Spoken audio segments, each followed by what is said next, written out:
National question Pakistan کے اندر اس in even development کی اور کلاس کی جو کرسٹلائزیشن ہوتی ہے وہ ایک مونولتھ رینٹیئر ریاست کی صورت میں ہوتی ہے. یعنی اس ان ایوننیس کی جو کرسٹلائزیشن ہے، جہاں جہاں وہ کنڈینس ہوتے ہیں تضادات، وہ بیسیکلی وہ ریاست ہے جو ہم سمجھتے ہیں کہ دو قومی نظریے پر اور یہاں کے اقوام کے انکار پر کھڑی ریاست ہے. اور اس کے پاس پہلے دن سے ایک آئیڈینٹی کا کویشچن تھا، اور اس کا ٹارگیٹ یہی تھا کہ اس کا اکنامک لاجک جو ہے وہ یہی ہے کہ یہاں کی اقوام کے وسائل اور یہاں کے اقوام کی جغرافی کس طرح سے رینٹ آؤٹ کر کے سروائیو کیا جائے. تو پہلے دن سے ہی اس ریاست کے اندر یہ ایک پوزیشننگ تھی، اور ایک فیک قسم کی یا ایک آرٹیفیشل قسم کی نیشن بلڈنگ کرنے کی کوشش کی وجہ سے انہوں نے مختلف حربے استعمال کیے کہ یہاں کی انڈیجینس جو اقوام ہیں ان کے کلچر، ان کی تہذیب کو کس طرح سے نگیٹ کیا جائے. اس میں ایک اہم جو پارٹ ہے وہ سندھ کے حوالے سے یہ ہے کہ سندھ کے اندر ہم دیکھتے ہیں کہ انہوں نے مختلف پالیسیز اختیار کیں، اور اس کا جو افیکٹ ہے وہ افیکٹ سندھ کے مجموعی قومی جو تشخص ہے اس پر پڑا. اردو زبان ہو، مذہبیت کو نافذ کرنا ہو، اور اس میں اہم ایسپیکٹ جو تھا وہ ایک ڈیموگرافک چینج بھی ہے. تو فرسٹ آف آل ہم اس کو اس طرح سے میں دیکھتا ہوں کہ یہ صرف اس طرح سے نہیں ہے کہ ایک آٹومیٹک ان ایون ڈیولپمنٹ ہے. بیسیکلی اس کی کرسٹلائزیشن اسٹیٹ کی کانشیس پالیسیز میں ہوتی ہے. ان ایوننیس کو ریپروڈیوس ریاست کرتی ہے. تو ایک چیز یہ ہے. دوسری چیز کہ جب ہم ریفیوجی کویشچن یا مائیگرنٹس، کیونکہ جب ہم یہ ٹرم استعمال کرتے ہیں تو ہمیں ڈفرینشیٹ کرنا چاہیے، کیونکہ لیگلی بھی ان میں فرق ہے کہ ریفیوجی وہ ہوتے ہیں جو بیسیکلی فورس کیے جاتے ہیں کسی ملک سے، اور وہ واپس نہیں جا سکتے اپنے ملک کی طرف، کیونکہ وہ ان کو فیئر آف پرسیکیوشن یا فیئر آف لائف ہوتی ہے، تو وہ ریفیوجی کہلاتے ہیں جو ڈاکیومنٹڈ ہوتے ہیں. مائیگرنٹس جو ہوتے ہیں وہ بیسیکلی اکنامک اپرچونیٹیز کے لیے لیگلی بھی آ سکتے ہیں، لیگلی بھی آ سکتے ہیں. تو یہ تھوڑا فرق ہے نا. تو جب میں بات کروں گا تو دونوں کی کروں گا، ریفیوجی مائیگرنٹس. تو مائیگریشن کو کے کوشچن کو یا ریفیوجی کے کوشچن کو بھی ہم جب دیکھتے ہیں تو ہمیں دوسرے ایک لینس جو ہے وہ میں سمجھتا ہوں کہ ہم اس ریاست یعنی یورپین جو ماڈل ہے کیپٹلزم کا گلوبلی، جو اس پر جو ڈسکورسز موجود ہیں، اس کے تناظر میں ہی ہم پاکستان میں ریفیوجی کوشچن کو دیکھتے ہیں. جبکہ پاکستان کے اندر ایک اسپیسیفسٹی ہے اس کوشچن کے حوالے سے جو ہمیں سمجھنے کی ضرورت ہے. فار ایگزامپل، ویسٹ کے اندر جب ریفیوجی کرائسس ہوا یا ریفیوجی کرائسس ہوتا ہے تو وہ بیسیکلی وہاں کے جو لبرل یا لیفٹسٹ ہوتے ہیں وہ ایک بات کرتے ہیں کہ یہ جو ریفیوجیز ہے یہ ان ایون ڈیولپمنٹ اور امپیریلسٹ جنگوں کی وجہ سے یہاں آ رہے ہیں، اور اس کا جو بیسک جو کہتے ہیں کہ بیسک جو روٹ کاز ہے وہ ہماری ریاستیں ہی ہیں، ہمارے امپیریلسٹ پالیسیز ہی ہیں. اس لیے ہمیں ان ریفیوجیز کو ویلکم کرنا چاہیے جب تک کہ امپیریلسٹ کانفلکٹس ختم نہیں ہوتے. یہ ہوتی ہے بیسیکلی ایک پروگریسو پوزیشن، جب آپ سینٹر میں بیٹھے ہوں اور وہاں پر ریفیوجی کرائسس کا کوشچن آ رہا ہو، اور وہاں کی جو رائٹ ونگ ہوتی ہے وہ کہتی ہے کہ نہیں، یہ ریفیوجیز جو ہیں وہ ہمارے جابس پر جو ہے ڈومینیٹ کریں گے، یہ ہماری اسپیسز میں انکروچ کریں گے، یہ ہمارے کلچر میں انکروچ کریں گے. تو یہ ایک لیفٹ اور رائٹ کا جو ڈیوائڈ ہے ویسٹرن سوسائٹیز کے اندر ریفیوجی کے معاملے پر یا مائیگرنٹس کے معاملے، ایلیگل مائیگرنٹس کے معاملے پر، وہ اس طرح سے ہے. تو جب ہم پاکستان کے اندر اس کوشچن کو ڈیل کر رہے ہوتے ہیں تو ہم اسی تناظر میں ریفیوجی یا مائیگرنٹ کے کوشچن کو دیکھتے ہیں کہ پاکستان کیونکہ پانچواں صوبہ، اس کی امپیریلسٹ پالیسی افغانستان کے اندر، تو ہمارے جو دوست ہیں وہ بھی اس طرح سے دیکھتے ہیں کہ بیسیکلی یہ ریاست ہے جو ذمہ وار ہے ان ریفیوجیز کا. اور یہ بات صحیح بھی ہے، یہ میں نہیں کہہ رہا کہ صحیح نہیں ہے، لیکن یہ ایک ون ایسپیکٹ ہے ریفیوجی کرائسس کو دیکھنے کا. تو ریاست ذمہ وار ہے، اور جب ریاست ذمہ وار ہے تو وہ ریفیوجیز جو ہیں وہ مظلوم ہیں، آف کورس ہیں، کیونکہ وہ ریاستی جنگ کی وجہ سے پاکستان میں آئے ہیں. ان کو فورسفلی ڈپورٹ کرنا یا ان کے خلاف یعنی ان کو ویلکم کیا جائے، کیونکہ ہم پروگریسو ہیں. اگر ہم یونٹی چاہتے ہیں، ایک انٹرنیشنلزم چاہتے ہیں، تو ہمیں ٹارگیٹ کرنا چاہیے ریاست کو, اور جب تک ریاست اپنی پالیسی ختم نہیں کرے گی اسٹریٹجک ڈیپتھ کی, تب تک یہ رہنے چاہیے. یہ ایک اس طرح سے ہے کہ ہم وہی ماڈل جو ہے وہ ریفیوجی کا جو ویسٹرن ڈسکورسز میں, لیفٹ کے ڈسکورسز میں ہوتا ہے, وہی ہم پاکستان میں دیکھتے ہیں. لیکن میں سمجھتا ہوں اس میں تھوڑا سا فرق ہے. ایک طرف پاکستان کے اندر, کیونکہ پاکستان نے, جب میں نے بات کی کہ یہ قوم اقوام کے انکار پر کھڑی وہ ریاست ہے, اور مختلف اقوام کو انہوں نے مختلف انداز سے نیگیٹ کرنے کے لیے پالیسیز جوڑی, مختلف انداز سے ڈیل کیا ہے. فار ایگزامپل, جہاں افغان پشتونوں کو, پشتونستان کے خطرے کو ڈیل کرنے کے لیے انہوں نے اسٹریٹجک ڈیپتھ کی پالیسی بنائی, سامراج کے ساتھ انہوں نے جنگیں کی, اس کی وجہ سے وہاں سے ریفیوجیز آئے, مائیگرینٹس ہوئے. پشتونوں کو جب انہوں نے اس طرح سے ڈیل کیا, لیکن سندھ کو انہوں نے دوسرے انداز سے ڈیل کیا ہے. سندھ کے اندر مائیگریشن جو ہوئی ہے کولونیل ٹائمز سے یا ایون پوسٹ کولونیل ٹائمز میں, وہ صرف کسی امپرسنل اکنامک لاجک کی وجہ سے صرف نہیں ہوئی ہے, یا کسی ڈیزاسٹر کی وجہ سے نہیں ہوئی ہے. یعنی اکنامک لاجک یہ ہوگا کہ اپرچونٹیز, اکنامک اپرچونٹیز, ایک نارمل مائیگریشن ہوتی ہے. دوسری ڈیزاسٹرز یعنی ریفیوجیز, جنگوں کی وجہ سے. ہم سمجھتے ہیں کہ یہاں پر جو مائیگریشن ہوئی ہے کولونیل ٹائم سے لے کر, اس میں ایک سیٹلر کولونیل ٹائپ پالیسیز بھی کار فرما تھیں, جہاں جب سندھ کے اندر مائیگریشن ہوئی. فار ایگزامپل, پہلی جو مائیگریشن سندھ میں ہوئی وہ سکھر بیراج سے بھی پہلے ہر تحریک کی موومنٹ میں ہوئی. اس پر جو کولونیل رائٹرز ہیں ان کے پیپرز موجود ہیں, لمبرگ کے پیپرز موجود ہیں, اور وہ اپنے پیپرز میں یہ لکھتا ہے کہ جب یہاں پر ہر مزاحمت تیز ہوئی, پہلی ہر مزاحمت 1890s میں, اور بعد میں 1943 2 اور 3 میں جب دوسری ہر مزاحمت تیز ہوئی, تو اس نے کہا کہ ہم نے پالیسی ڈیزائن کی ڈیموگرافک چینج کی. اور اس وقت دوسری اور مزاحمت میں سندھ کی جو آبادی تھی وہ 50 لاکھ تھی. 4 لاکھ کے قریب جو لوگ تھے وہ کنسنٹریشن کیمپس میں تھے,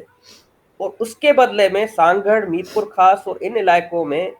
بہت سے سیٹلرز آباد کیے گئے, بگٹی آباد کیے گئے بلوچستان سے, پنجابی آباد کیے گئے. اور لمبرگ نے لکھا کہ یہ اس وجہ سے تھا کہ وہاں سے جو مزاحمت تھی وہ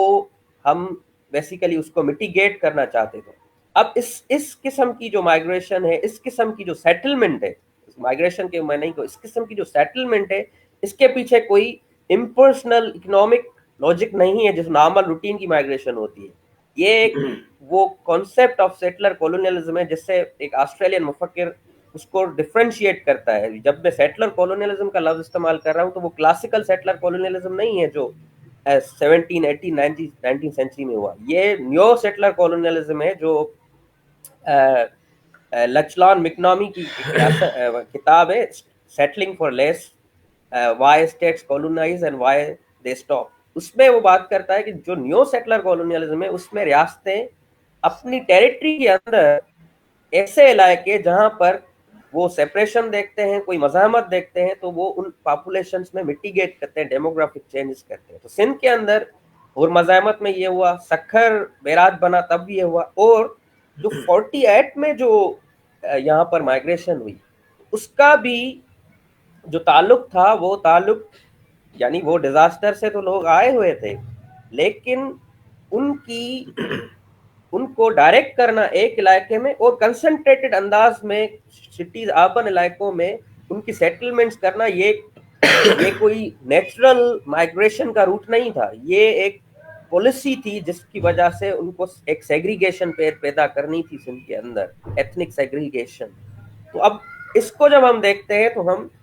ایک ڈفرنٹ کانٹیکس میں ہمیں دیکھنا چاہیے. جب سندھ کے اندر سیٹلمنٹ کی بات ہوتی ہے تو اس میں ایک کانشیس جو ہے وہ اسٹیٹ کا رول ہے. اس کے بعد جب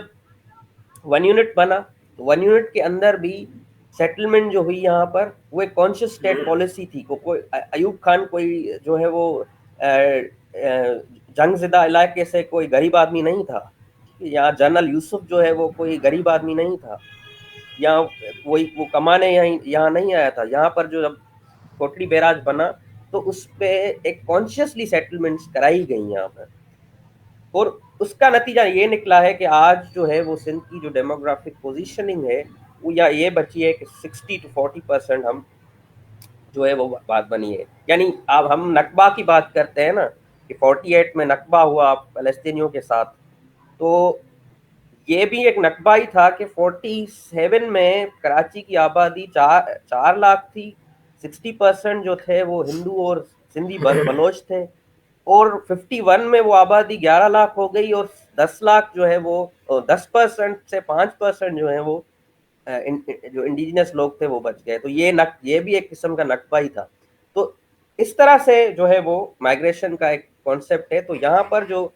سیٹلمنٹ کا کانسیپٹ ہے, جو تسلسل ہے, وہ اس میں ایک اضافی ایلیمنٹ آ جاتا ہے, وہ ہے اسٹرکچرز آف سیٹلر کولونیلزم یا اسٹرکچرز آف پالیسیز. اور وہ جب یہاں پر لوگ آتے ہیں اور ریاستی پالیسی کی وجہ سے آتے ہیں, تو پھر ایک نیا ایلیمنٹ پیدا ہوتا ہے کہ پھر وہ آرگنائز ہوتے ہیں یہاں پر ایک ایتھنک آئیڈینٹی کی بنیاد پر, کانسٹیٹوئنسیز بناتے ہیں. اور پھر ہم نے دیکھا کراچی, حیدرآباد اور جو بھی سندھ کے علاقے ہیں وہاں پر جو ایک ایتھنک کانفلکٹ بنا, اس میں جہاں اکنامک معاملات تھے, نیو لبرلزم اسپیسس کے معاملات تھے, وہاں پر یہ ایک اضافی ایلیمنٹ اسٹیٹ کا بھی تھا, سیٹلر کولونیزم کا. جو بھی آبادی آئی اس نے اپنے کانسٹیٹوئنسیز بنائی, وہ ایک خاص علاقے میں کنسنٹریٹ کی گئی, اور پھر انہوں نے الیکٹورل جو ہے وہ رول بھی پلے کیا. اور اب آپ دیکھیں کہ سب کی ایتھنک بنیادوں پر کانسٹیٹوئنسیز بھی بنی ہوئی ہیں. تو یہ ایک ہے. اب جب افغان ریفیوجیز کی بات آتی ہے تو اب دو باتیں آ گئی. ایک طرف وہ مظلوم ہیں, وہ جنگ زدہ ہیں, افغانیوں کو پختونوں کو جس طرح سے ڈیل کیا گیا اور سندھیوں کو جس طرح سے ڈیل کیا گیا, یہ ایک ہی قوت ہے جو کر رہی ہے, لیکن ہمارا کانٹیکس بالکل ڈفرینٹ ہے, ان کا کانٹیکس بالکل ڈفرینٹ ہے. اب ہم اس کو کس طرح سے دیکھیں, اس کی ایک جو ہے وہ ایگزامپل ہے. سیریا کے اندر جب یہ سول وار شروع ہوئی تو 4 ملین سیرین ریفیوجیز جو ہیں وہ یورپ کی طرف جا رہے تھے. تو ٹرکی نے جو ہے وہ ایک ایگریمنٹ کی یورپی یونین سے کہ میں ان کو ریسیٹل کرتا ہوں پیسوں کے, U N H C R سے انہوں نے کی. 2019 میں اردگان نے ایک بات کی کہ ہم ایک اسپیشل اکنامک اسپیشل پیس زون بنا رہے ہیں ناردرن سیریا کے اندر اور ٹرکی کی بارڈر پر, اور سارے سیرینز کو ہم یہاں پر سیٹل کریں گے. اچھا, وہ علاقہ ہے روجاوا کا علاقہ, کردوں کا علاقہ. تو ساری دنیا نے یہ بات کی کہ آپ ایک مظلوم کو دوسرے مظلوم کے خلاف استعمال کرنے کی کوشش کر رہے ہیں. آپ ایک طرف سیرین مظلوم, ان کو آپ کہہ رہے ہیں کہ ہم آپ کو آباد کریں گے. صحیح ہے, آپ آباد کریں تو آپ انکارا میں آباد کریں, آپ استنبول میں آباد کریں, آپ پیرس میں آباد کریں. ان کو ایک ٹرمپ کارڈ کی طرح, ایک فٹ بال کی طرح ایک طرف ان کو جنگ میں, سیرین جنگ میں ان کو ڈسپلیس کرتے ہیں, دوسری طرف ان کو یوز کر کے کردوں کے خلاف استعمال کرتے ہیں تاکہ کردوں کی ڈیموگرافک چینج کی جائے. پاکستانی ریاست اس طرح سے لڑتی ہے کہ ایک طرف وہ ڈسپلیس کر رہی ہے لوگوں کو, جو اس کی پالیسی ہے اسٹریٹجک ڈیپتھ کی, اور انہی لوگوں کو پھر دوسرے مظلوموں کے خلاف استعمال کر رہی ہے. جس طرح سے ہوا کہ ہولوکاسٹ کے لوگ جو ہے وہ ڈسپلیس وہاں سے ہوئے اور پھر ان کو استعمال کیا گیا عربوں کے خلاف. تو یہ ایک حکمت عملی جو ہے وہ اس طرح سے کار فرما ہے کہ ہم یہ سمجھتے ہیں کہ افغان ریفیوجیز جو ہیں وہ بالکل ان کی جو میجارٹی ہے جو وہاں سے ڈسپلیس ہوتے ہیں, جو ریئل معنی میں ڈسپلیسمنٹ کے شکار ہیں, وہ بالکل مظلوم ہیں. لیکن ریاست کیا کرتی ہے کہ ان کو ایک چینلائز کر رہی ہے اپنی پرانی سیٹلر کولونیلزم نیٹ ورکس کے اندر. کیونکہ بنیادی معاملہ یہ ہے کہ پاکستان جو ہے وہ U N H C R کی جو کنونشن ہے آن ریفیوجیز, اس کو ریٹیفائی پاکستان نے نہیں کیا. پاکستان کے اندر کوئی بھی ریفیوجیز کے حوالے سے اور اریگولر مائگریٹری فلوز کے حوالے سے کوئی بھی لیجسلیشن اور میکینزم نہیں ہے. پاکستان میں جو ریفیوجیز ہیں ان کے حوالے سے کچھ میں فیکٹس اور لا کی بات کرنا ضروری ہے کہ کس طرح سے یہ پالیسی یہ کھیلتے ہیں. پاکستان کے اندر 4 کیٹیگریز ہیں. ایک کیٹیگری کے اندر، کیونکہ پاکستان جو یو این پروٹوکول ہے 1967 ریفیوجیز پر، اور یو این کنونشن ہے 1951، جس کے تحت ریاستوں کو یہ کہا گیا ہے کہ آپ اپنی نیشنل پالیسی بنائیں گے، پروسیجر بنائیں گے کہ آپ ریفیوجیز جو ہیں ان کو الگ کر کے آپ ان کو ازائلم دیں گے، ان کو سہولیات دیں گے، اللیگل جو مائیگرینٹس ہیں ان کے حوالے سے آپ الگ پالیسی بنائیں گے، اور جو لیگل مائگریشن ہوتی ہے وہ تو ساری دنیا میں ہوتی ہے۔ تو پاکستان میں یہ ایسا کوئی بھی میکینزم نہیں ہے۔ پاکستان میں یہ ہوا کہ جب 78 میں سور انقلاب آیا اور اس کے بعد افغان جنگ ہوئی، تو پاکستان نے پرائما فیسی کچھ ریفیوجیز کو، یعنی کچھ ملین ریفیوجیز کو ایکسیپٹ کیا یو این کے کہنے پر۔ پھر ایک ایگریمنٹ ہوئی جس کے تحت U N H C R کو یہ مینڈیٹ دی گئی، U N H C R کو، کہ وہ ریفیوجیز کو، یہاں پر جو ریفیوجیز افغان ریفیوجیز ہیں یا جو بھی ریفیوجیز ہیں، ان کو ریگولیٹ کرے یا رجسٹر کرے، جس کے تحت پی او آر ان کو ملے۔ باقی پاکستان میں تو کوئی پروسیجر تھا نہیں، تو زیادہ تر جو فارن نیشنلز ہیں، زیادہ تر جو مائیگرنٹس ہیں، زیادہ تر جو ریفیوجیز ہیں، یہ انٹر مکسڈ ہو گئے پاکستان میں۔ کوئی سیپریشن نہیں ہوئی کہ آئدر جو بندہ آ رہا ہے وہ ریفیوجی ہے، یا وہ irregular مائگریشن فلو کے تحت آ رہا ہے، یا وہ فارن نیشنل جو illegally جو ہے وہ بارڈر کراس کرتے ہیں وہ ہیں۔ ایسا کوئی میکینزم نہیں بنا۔ نتیجے میں یہ ہوا کہ ہمیں یہ تو پتا ہے کہ پاکستان کے اندر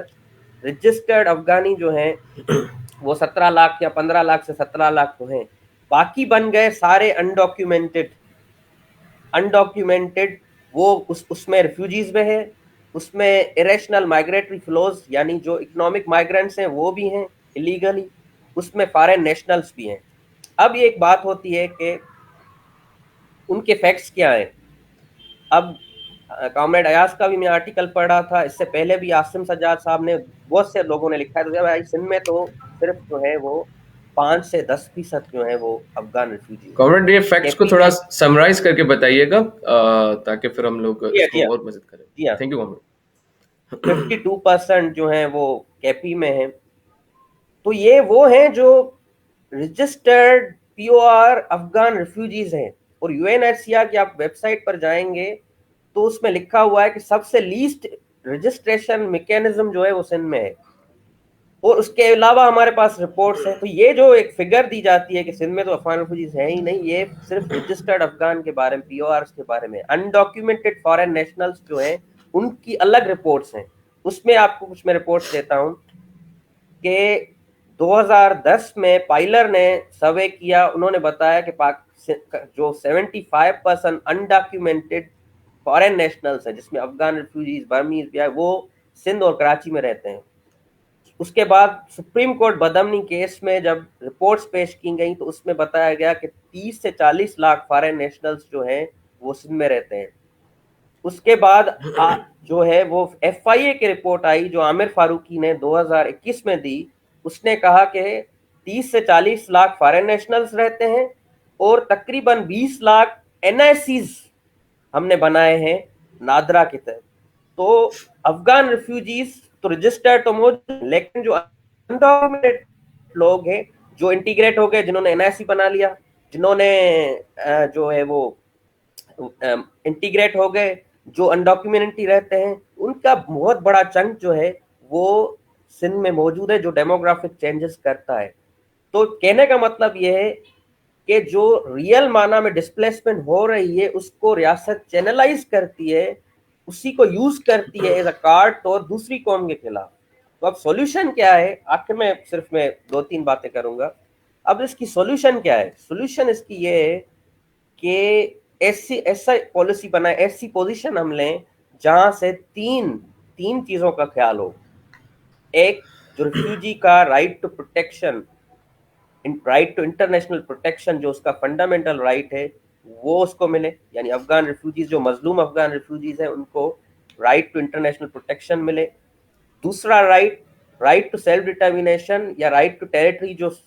کسی بھی مظلوم قوم کا رائٹ ہے، وہ جو سندھ کا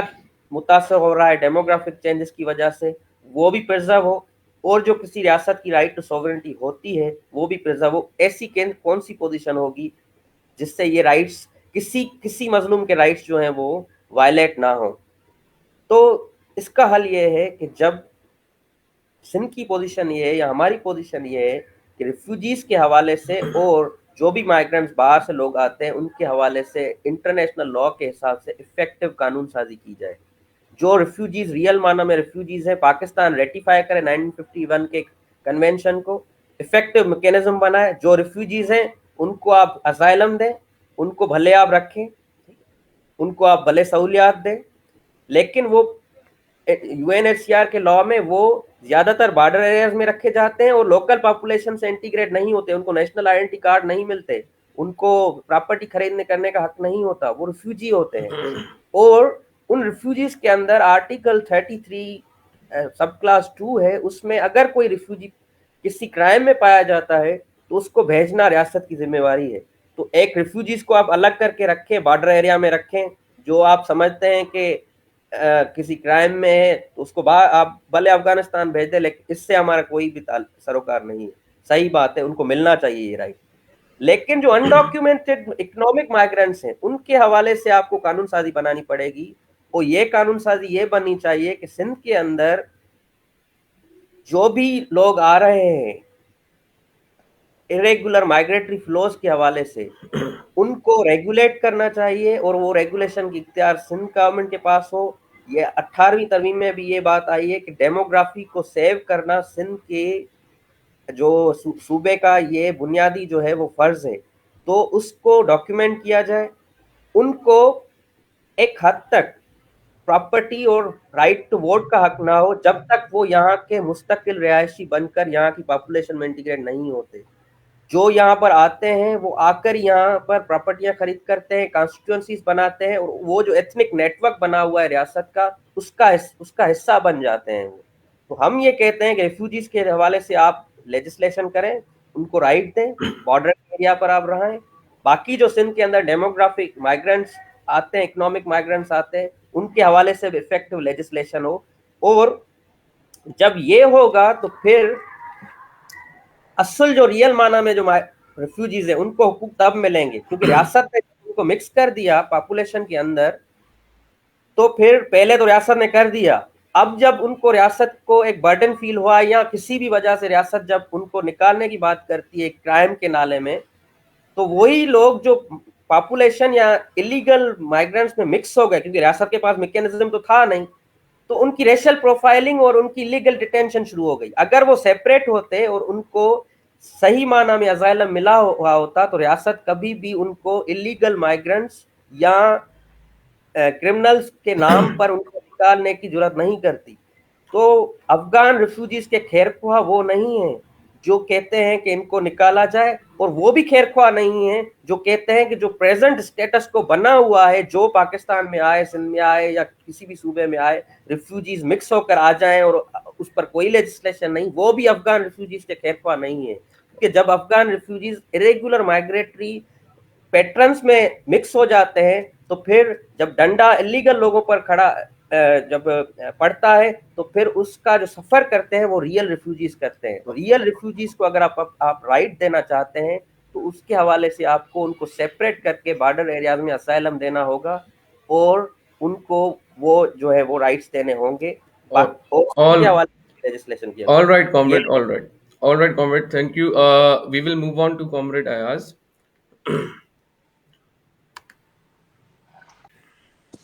تو کامریڈ مسرور, آپ نے بڑا ہی ایمپلی ایکسپلین کیا اس ایشو کو, اور یہ جو ڈسٹنکشن ہے between a migrant and a refugee, اس کو بھی آپ نے واضح کیا, اور آپ نے یہ بھی جی بتایا دوستو. کہ کس طرح لاز اینڈ ریگولیشنس کے ایبسنس میں یہ سیٹلر کالونیل پروجیکٹ جو ہے وہ امپلیمنٹ کیا جاتا ہے ریاست کی طرف سے, کیسے لبریشن موومنٹس کو یہ نقصان دیتا ہے, especially when it comes to the question of Sindh. Moving on to comrade Ayaz. Comrade, you know کہ 1951 سٹیزن شپ ایکٹ کے تحت برتھ, ڈسینٹ اور مائگریشن کے تحت جو ہے ریاست سٹیزن شپ دیتی ہے. تو ہاؤ وڈ یو ڈیفائن کہ وہ افغان جو پہلے سے یہاں پر ہیں تھرو جنریشنز, اور جن کی مائگریشن لیٹر نہیں ہوئی, یا جو اس سلسلے میں جو آرگیومنٹس ہیں, آپ کائنڈلی اپنا ویو پوائنٹ کنزیومیٹلی بھی بتائیں اور اس پہ بھی تھوڑا نظر ثانی کریں. یو ہیو جی 20 منٹس. جی میری آواز آ رہی ہے؟ یس, بالکل آ رہی ہے. جی سب سے پہلے تو بہت بہت شکریہ تمام ساتھیوں کا مجھے یہاں دعوت دینے کا، اور مسرور بہت بہت شکریہ، بہت ہی واضح اور جامع طریقے سے اپنا جو ہے انہوں نے ویو پوائنٹ رکھا۔ کچھ چیزیں ہیں جن پہ میں اگری کرتا ہوں اور کچھ چیزیں ہیں جن پر میں ڈس ایگری کرتا ہوں مسرور سے۔ ایک تو جس پر ہم سارے میرے خیال میں اگریڈ ہے کہ یہ جو دو پولیرٹیز ہیں، کہ ایک طرف ایک ٹاکسک ایتھنک نیشنلزم اگر آپ لے لیں کہ بھائی یہ سب چور ڈاکو ہیں اور ان کو مارو بھگاؤ اور یہ سب، ان سب سے ہم دور ہیں، میرے خیال میں اس پہ سب اگریڈ ہیں۔ اور دوسری بات یہ کہ جو ایک تجریدی اور یہ ہوائی قسم کی پاکستانی نیشنلزم بھی ایک طرف، اور دوسری طرف جو ہوائی یا میکینیکل قسم کی جو کلاس یونٹی کی بات ہوتی ہے لیفٹ کے میرے خیال میں میکینیکل جن کو میں کہتا ہوں جو پڑھتے ہیں ان میں، اس سے بھی میرے خیال میں ہم دور ہیں، کیونکہ ہم سارے، اور میں نے مضمون میں بھی یہ بات لکھی ہے کہ ہمیں قومی سوال، اس کی مربوطیت، اس کی صرف موضوعیت نہیں، اس کی معروضیت یعنی اس کی آبجیکٹیوٹی کو، اس کو تاریخی تناظر میں سمجھنے کی ضرورت ہے۔ تو اب سوال یہ ہے کہ ہم قومی سوال کو سندھ میں سمجھیں کس طرح۔ میرے خیال میں یہ ایک براڈ کانٹور ہے جو ڈسکشن کا، جو بنیادی میرے خیال میں جو بنیادی ماخوذ ہے، جو بنیادی نقطہ ہے۔ یہاں پر بات ہے، جس بات پہ میں اپنا مسرور سے ڈس ایگری کرتا ہوں، وہ سیٹلر کلونیلزم کی کیٹیگری کے اوپر ہے۔ اس کا مطلب یہ نہیں ہے کہ جیسے کہ میں نے کہا کہ سندھ میں قومی سوال نہیں ہے، یا اس کو ہم انٹرنل کلونیلزم یا نیو کلونیل سوال نہیں کہہ سکتے، لیکن سیٹلر کلونیل کی اصطلاح سے میں ڈس ایگری کرتا ہوں۔ اس کی کئی ساری وجوہات ہیں۔ بنیادی طور پہ اگر میں بات کروں کلاسیکل میں بھی، اور جو نئی جو ڈیفینیشنز ہیں، جو نیا فینومینن ہے سیٹلر کلونیلزم کا، وہ بیسیکلی دو چیزوں پر کھڑی ہے، وہ جو سیٹلر کلونیلزم کیٹیگری ہے۔ ایک یہ، اور جو کہ ہمیں کلاسیکلی جیسے کہ مسرور نے بھی اس طرح اشارہ کیا، شمالی امریکہ سے بھی آتی ہے اور آسٹریلیا نیوزی لینڈ سے آتی ہے، اور آج کے دور میں اور پچھلے 70-80 سال میں یہ اپارتھائڈ ساؤتھ افریقہ اور پھر اب فلسطین اسرائیل کے معاملے سے نکلتی ہے۔ اس میں دو چیزیں بہت اہم ہیں سیٹلر کلونیل کی کیٹیگری اگر ہم جب استعمال کرتے ہیں۔ ایک ہے جو کہ ہے لاجک آف ایلیمینیشن، کہ جو شمالی امریکہ میں انڈیجنس لوگوں کے ساتھ ہوا، آسٹریلیا میں اب اوریجنل لوگوں کے ساتھ ہوا، کہ ایک لاجک آف ایلیمینیشن ہے سیٹلر کلونیلزم میں، جو کہ ضروری نہیں ہے کہ ایلیمینیٹ کیا جائے، لیکن ایک جینوسائڈ کی لاجک ہوتی ہے جو کسی بھی پوائنٹ پہ ایکٹیویٹ ہو جاتی ہے، جو کہ ہمیں اب فلسطین میں نظر آتی ہے۔ بات نمبر 1۔ نمبر 2، اب میں بڑی موٹی سادہ باتیں کر رہا ہوں۔ نمبر 2 جو بہت اہم ہے، جو سیٹلر کلونیلزم میں ہمیں نظر آتی ہے تاریخی طور پر اور آج کے دور میں بھی، وہ ہے اسپیشل سیکوسٹریشن، یعنی کہ جو انڈیجنس کمیونٹیز ہیں، جو وہاں کے باشندے ہیں، جو قومیں ہیں، ان کو خاص اسپیس میں کنفائن کر دیا جائے، اور محض انڈائریکٹ طریقوں سے نہیں بلکہ ڈائریکٹ طریقوں سے اس کو انفورس کیا جائے، مثال کے طور پر لیگل طریقوں سے۔ اس کی بڑی سادہ سی مثال ہمیں اپارتھائڈ ساؤتھ افریقہ میں ملتی ہے، کہ انہوں نے جب یہ اپارتھائڈ کا سسٹم جو ہے مڈ 20th سینچری میں کو کنکریٹائز کیا، اور اس سے پہلے بھی جب برٹش نے ٹیک اوور کیا بور وار کے بعد ڈچ سے، اور جو لینڈ سیٹلمنٹ ایکٹس وغیرہ جو آئے، انہوں نے لیگلی وہاں پہ انفورس کر دیا تھا کہ سیاہ فام لوگ جو ہیں، جو کہ ایک وسیع تر اکثریت تھی آبادی کا، وہ محض ریزروز میں رہ سکتے ہیں، جو ان کے جو بنتستان تھے، اور وہ تقریباً پورے جو ساؤتھ افریقہ کا جو پورا جو ریجن تھا، اس کا 7% جو نا وہ خطہ جو ہے وہ بنتستان کے لیے ریزرو تھا۔ تو ایک دو چیزیں جیسے میں کہا، logic of elimination settler colonialism کے سینٹرل ہے، دوسرا اسپیشل سیکویسٹریشن، خاص طور پہ لیگلی انفورس طریقے سے۔ اب اس کا مطلب اگر ہم سندھ کے کانٹیکس میں آئیں، جیسے کہ بسور نے بالکل صحیح بات کی کہ پاکستان میں قومی سوال نہیں، قومی سوالات ہیں، ہر سوال کو الگ طریقے سے اس کی اپنی تاریخ اور جغرافیہ کے بارے سے دیکھنے کی ضرورت ہے۔ سندھ میں بہت جبر ہوا ہے، قومی سوال کرنٹ ہے، جیسے کہ میں بار بار بات کروں، اس میں مزید بات کروں گا کہ کس طرح کرنٹ ہے، لیکن سیٹلر کلونیل کی کیٹیگری یہاں پہ نہیں اپلائی ہوتی۔ بہت سارے مسائل ہیں، جیسا کہ اپنا مسرور نے ذکر کیا، ہر تحریک کے زمانے میں، ایوب خان کے زمانے میں کس طرح سیٹلرز کو لا کے، اور خاص طور پہ جو پنجابی اور نان سندھی اسپیکنگ اشرافیہ کو زمینیں بانٹی گئیں، and so on so forth, وہ تمام تاریخ ہمیں پتہ ہے، اس سے میں ایگری بھی کرتا ہوں، اس سے کوئی انکاری نہیں ہے۔ لیکن settle colonial category, logic of elimination والی بات، جس میں ایک ٹینڈنسی ہوتی ہے جینوسائڈ کی طرف، نمبر 1، اور جو لیگل سیکوسٹریشن ہے زمین کی، کہ آپ ادھر ہی رہ سکتے ہیں، اس سے باہر آپ نہیں آ سکتے، وہ یہاں پر شکر ہے کہ جو ہمارے سندھی اسپیکنگ ساتھی ہیں، قومیں، ان کے ساتھ نہیں ہوا۔ بہت سارے اور قسم کے ظلم ہوئے ہیں، زمین کے حوالے سے، زبان کے حوالے سے، قوت محنت کے حوالے سے، لیبر کے حوالے سے، لیکن یہ لاجک آف ایلیمینیشن اور اسپیشل سیکویسٹریشن جو لیگل ہے وہ اس طرح نہیں ہوئی ہے۔ تو سیٹلر کلونیل کیٹیگری جو ہے میرے خیال میں ادھر استعمال کرنا تھوڑا ڈینجرس بھی ہے۔ جیسا کہ میں نے کہا، انٹرنل کلونیلزم یا نیو کلونیلزم کی کیٹیگری آپ استعمال کر سکتے ہیں، لیکن سیٹلر کلونیلزم کی کیٹیگری یہاں پہ استعمال نہیں ہو سکتی۔ اگین میں بار بار ایمفسائز کر رہا ہوں، اس کا مطلب یہ نہیں کہ قومی سوال نہیں ہے یا کلونیل جبر نہیں ہے، لیکن ادھر یہ مخصوص کیٹیگری استعمال کرنا میرے خیال میں ڈینجرس ہے۔ جہاں تک بات ہے ڈیموگرافی کی، اسی سے لنکڈ بات ہے ڈیموگرافی کی۔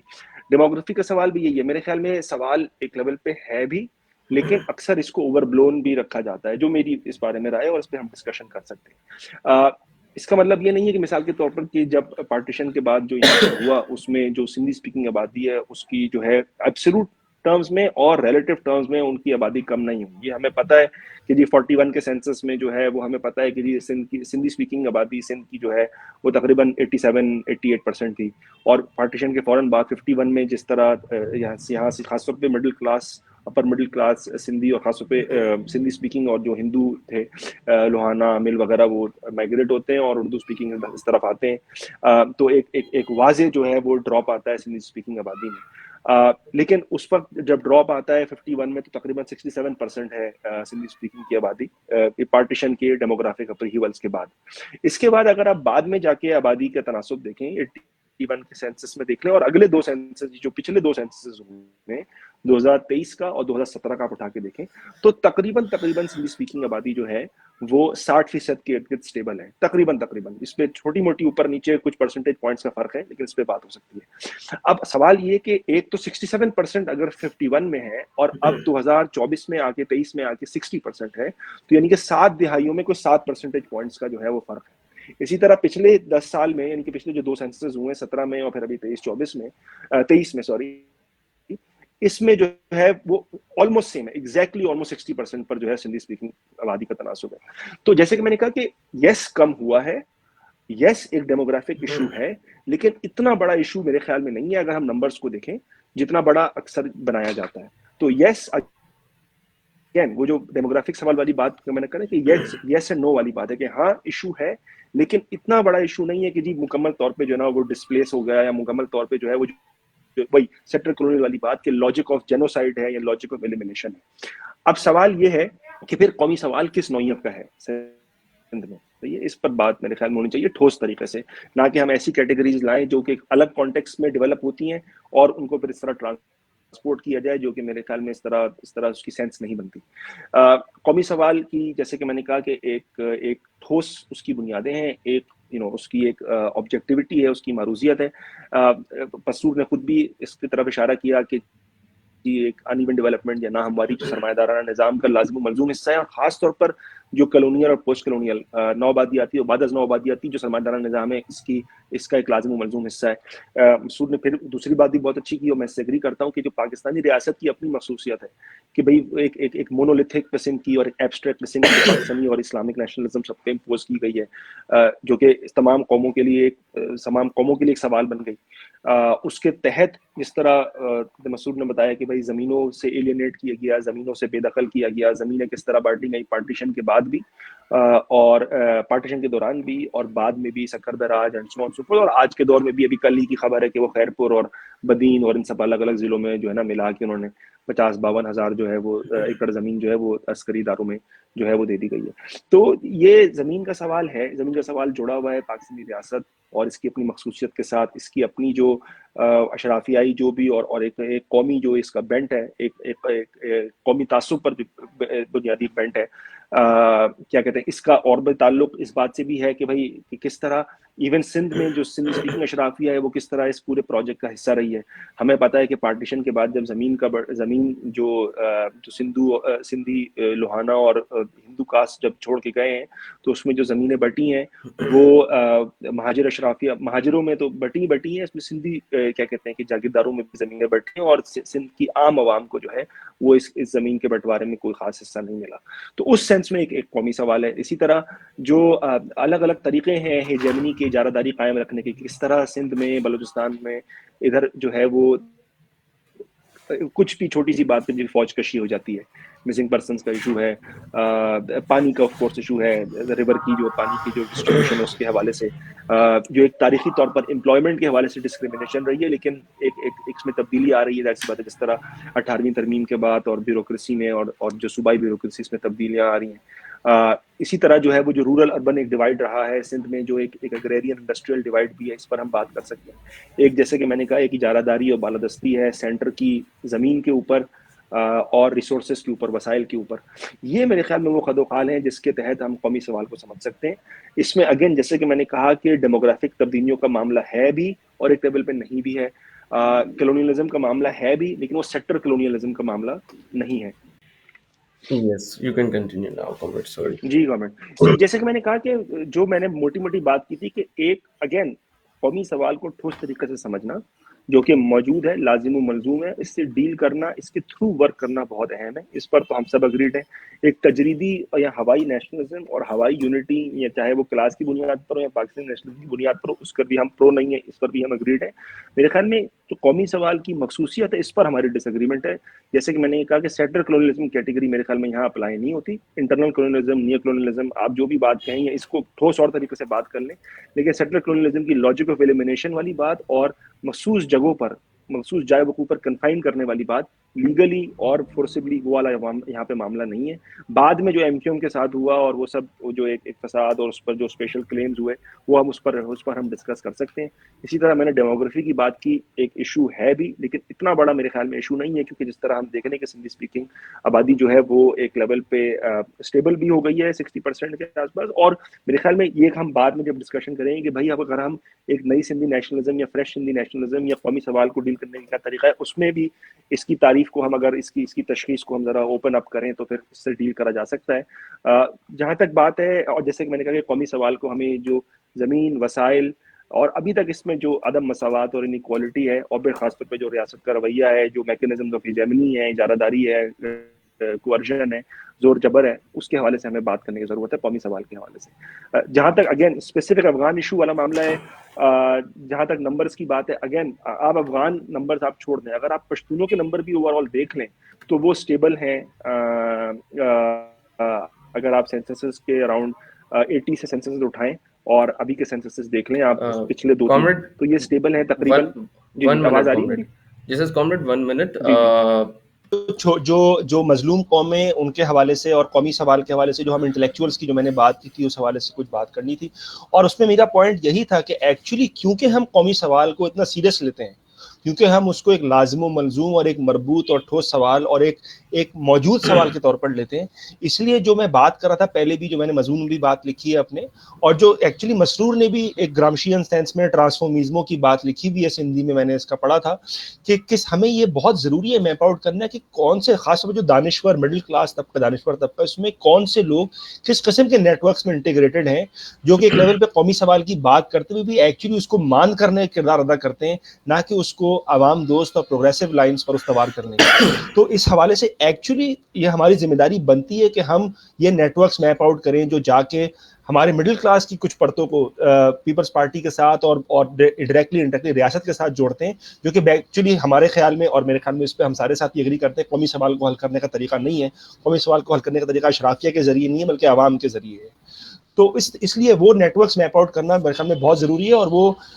ہر پرت کے، یعنی کہ جو مظلوم اقوام سے آ رہے ہیں، جو تھوڑی سی پریویلیج اقوام سے آ رہے ہیں، ان تمام یہ نیٹ ورکس میپ آؤٹ کرنا جو ہے وہ بہت اہم ہے. اور اسی لیے ہم کرتے ہیں کیونکہ ہم جانتے ہیں کہ ان دانشور طبقات میں ایسی پرتیں بھی ہیں جن کے ساتھ ہم الائنس بنا سکتے ہیں، جو ہمارے ساتھی ہیں، اور پھر یہ میپ آؤٹ کرنا کہ کون سے ہمارے ساتھی نہیں ہیں، کون ہمارے مخالف ہیں اس معاملے میں، جو اس سوال کو، جس سوال پر بات کرتے ہوئے بھی لیکن اس کو سولو کرنے کے لیے سیریس اس معاملے میں نہیں ہے. نمبر 1 تو یہ میں بات کرنا چاہ رہا تھا. دوسرا جو بات ہوئی تھی جو نیو سیٹلر کلونیلزم کے حوالے سے، اور اس میں میرا پوائنٹ یہی تھا کہ اگر ہم کلاسیکل والے سے باہر نکلیں، بلکہ کلاسیکل بھی آپ کیوں کہیں، جو اسرائیل اور فلسطین کا ہو رہا ہے وہ ایک بالکل کرنٹ بات ہے. اپارتھائڈ کی بات جو پچھلے 30-40 سال پرانی، یعنی کہ 20 سال پرانی بات ہے، کوئی اتنی زیادہ پرانی بات نہیں، 20-30 سال پرانی. میرا یہ پوائنٹ ہے کہ اگر ہم وہ لاجک آف ایلیمینیشن اور جو ایک خطے میں کنفائن کرنے والا جو پورا معاملہ ہے اس کو ہم نکال دیں، تو ایک کیٹیگری کو ہم کتنا اسٹریچ کر سکتے ہیں کہ اس سے پہلے کہ وہ کیٹیگری انریکگنائزیبل ہو جائے. میری بات آپ سمجھ رہے ہیں کہ ایک کیٹیگری کی تعریف کو ہم کہاں تک اسٹریچ کر سکتے ہیں، کہاں تک کھینچ سکتے ہیں کہ بھائی ایک لیول پہ پھر اس میں اور جو اوریجنل اس کا جو استعمال ہے اس میں کوئی مماثلت ہی نہ رہے. تو میرے خیال میں یہ معاملہ ہے کہ جو سندھ میں جو معاملہ ہے اور بھی اس طرح کے جو نیو کلونیل، انٹرنل کلونیل، وہی بات ہے، ہم کیٹیگریز پہ ہم بحث کر سکتے ہیں کہ ہمیں ان کو ذرا سا الگ طریقے سے سوچنے کی ضرورت ہے، کیونکہ سیکٹر کلونیل کی جو تعریف ہے وہ ادھر اس طرح بیٹھتی نہیں ہے میرے خیال میں. کیونکہ یہ جو دو بنیادی خلیے ہیں سیٹلر کلونیلزم کے، ایلیمینیشن والی لاجک اور اسپیشل کنفائنمنٹ والی، لیگلی انفورس اسپیشل کنفائنمنٹ والی، وہ اس طرح یہاں پہ نہیں ہے. لیکن اس میں بات پھر یہی ہے کہ اس کا مطلب یہ نہیں ہے قومی سوال مان پڑ گیا یا قومی جبر نہیں ہے. یہاں پر قومی جبر ہے، قومی لیول پر استحصال ہے، وسائل، زبان، قوت محنت، زمین، اس سب سے ایک بیگانگیت ہے, ایک ڈسپوزیشن کا پورا معاملہ ہے جو کہ عوامی لیول پر ہے, اشرافیائی لیول پر نہیں ہے, رائٹ. اور اس عوامی لیول پر جو ڈسپلیسمنٹ اور محرومی کا معاملہ ہے اس سے ڈیل کرنا ہی جو ہے وہ قومی سوال کو ایک ٹھوس طریقے سے ہم ڈیل کر سکتے ہیں, رائٹ. اسی طرح وہ ڈیموگرافکس کی سوال کی بھی بات آئی تھی. اب وہ نمبرز پہ ہم ڈیبیٹ کر سکتے ہیں کہ نمبرز کیا ہیں and so on so forth. میرا پوائنٹ یہی تھا کہ بھائی ڈیموگرافکس کا ایشو ہے, یہ بات آیا ہے بھائی کہ جو اگر ہم نمبرز بھی دیکھیں, سمپل سینسس کے نمبرز دیکھ لیں تو سندھی اسپیکنگ کے number compare to pre partition کم ہوئے, لیکن یہ بھی بات ہے کہ ایک لیول پہ اب سٹیبل ہو چکے ہیں. پچھلے 20-30 سال میں جو ہمارے پاس نمبرز آ رہے ہیں کہ سندھی اسپیکنگ کنسسٹنٹلی سندھ میں جو ہے وہ 60% کے آس پاس ہے, اور اردو اسپیکنگ سندھی جو ہے وہ 20% کے آس پاس ہے. تو ایک لیول پہ اگر 80% عوام وہ ہے جو اب یہاں پر ایک دورس ایک لانگ ٹرم سینس میں ہے, تو یہ نئی بنیادیں ہیں جس کے بنیاد پر ہم قومی سوال کو ایک ٹھوس طریقے سے سالو کر سکتے ہیں, ایک ایسی یکجہتی بنا کر جو اپنے آپ کو ایک لیول پہ ضم نہ کر لے, جو یکسویت نہ ہو, لیکن ایسی یکجہتی جو کہ فرق اور تفریق کو پہچانتے ہوئے جانتے ہوئے آگے بڑھے. اسی طرح اسی ٹھوس سوال کو جو میں آگے لے کر بڑھوں, تو جو مسرور نے بھی بات کی تھی کانکریٹ یونیورسلزم کی, یعنی کہ ایک ٹھوس افاقیت کے حوالے سے, رائٹ. اس ٹھوس افاقیت کے لیے یہی اہم بات ہے کہ ہم جو مختلف کمیونٹیاں ہیں, مختلف قومیں ہیں, جو بھی ہم ان کو کہیں, ان کی جو اپنی مخصوص تاریخ ہے, مخصوص زمین کے ساتھ جڑت ہے, مخصوص معیشت کا جو پورا رجحان ہے اس کو سمجھیں, اور پھر اس میں ہم ایک اپنی اپنی کمیونٹیوں میں, اپنی اپنی قوموں میں جو ہے وہ قومی شعور والا معاملہ کریں, جو قومی شعور کو اجاگر کرنے کی بات کریں, جو کہ مسرور نے جس کو پارشل نیگیشن کہا. لیکن قومی شعور کو ہم جب اجاگر کرتے ہیں تو پھر ہمیں اپنی کمیونٹیوں میں, اپنے قوموں میں وہ سوال, تلخ سوشل سوالات اٹھانے پڑتے ہیں,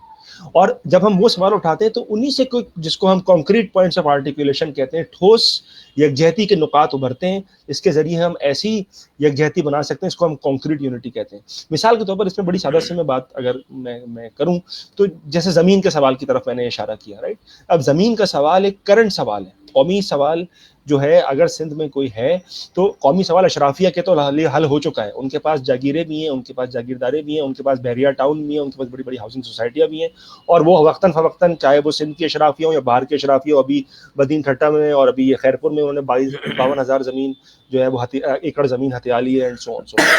تو جو زمین کا سوال باقی ہے, جو قومی سوال جس بات سے جڑا ہوا ہے, وہ عام عوام کے لیے نہیں حل ہوا, رائٹ. ہمیں پتہ ہے کہ سندھ میں 5% گھرانے ابھی بھی جو ہے وہ 67% تقریباً 70% زمین پر قابض ہیں دیہی علاقوں میں. اسی طرح کراچی